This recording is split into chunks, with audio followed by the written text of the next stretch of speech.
శ్రీ గురుభ్యో నమః. ములుగు శివజ్యోతి ఛానల్ ప్రేక్షకులకు నా నమస్కారాలు. ముందుగా మేషరాశి. మేషరాశి వారికి ఈ రాశిలో రవి, ద్వితీయ స్థానంలో శుక్రుడు, తృతీయంలో గురువు, వ్యయ స్థానంలో బుధుడు, కుజుడు, శనేశ్వరుడు. అనుకున్న కార్యక్రమాలలో మంచి పురోగతిని సాధించగలుగుతారు.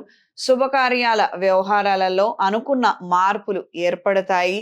మానసిక సంతృప్తిని కలిగి ఉంటారు.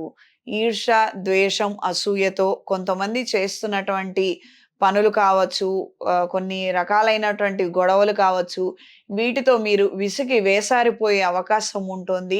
కొంతమంది మధ్యవర్తుల ద్వారా చేసే సానుకూల ప్రయత్నాలు అంటే ఒక పరిష్కారం అనేది ఉండాలి కదా! ఆ నిమిత్తం మీరు చేసే ప్రయత్నాలు సాధారణ ఫలితాలను ఇస్తాయి. కాస్తంత ధన నష్టానికి కారణమవుతాయి. దూర ప్రయాణాలు అనుకూలంగా ఉంటాయి. కొత్త స్నేహితుల పరిచయాలు పెరుగుతాయి. పాత స్నేహితుల పరిచయాలు బలపడతాయి. చిన్ననాటి స్నేహితులను కలుసుకునే అవకాశం ఉంది. మంచి చెడుల గురించి మాట్లాడి కాలక్షేపం చేయాలన్న ఆలోచనలు, ఇలానే తరచుగా కలుసుకోవాలన్న ఆలోచనలు ఏర్పడవచ్చు. ఈ వారం పరిహారం: లక్ష్మీ నరసింహ పాశుపత హోమాన్ని జరిపించండి.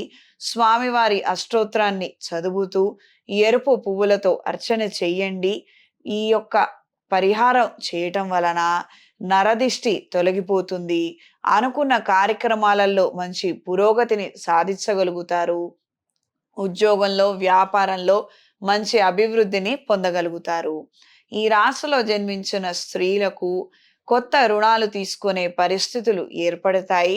దూర ప్రయాణాలు అంతంత మాత్రంగా ఉంటాయి. అలసటకి ఎక్కువగా గురయ్యే అవకాశం ఉంటుంది. పెట్టుబడుల విషయాలలో తగు జాగ్రత్తలు అవసరం.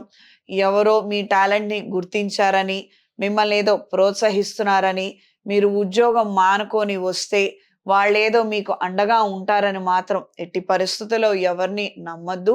కీడెంచి మేలించుకుంటే మీకు సర్వదా శ్రేయస్కరంగా ఉంటుంది.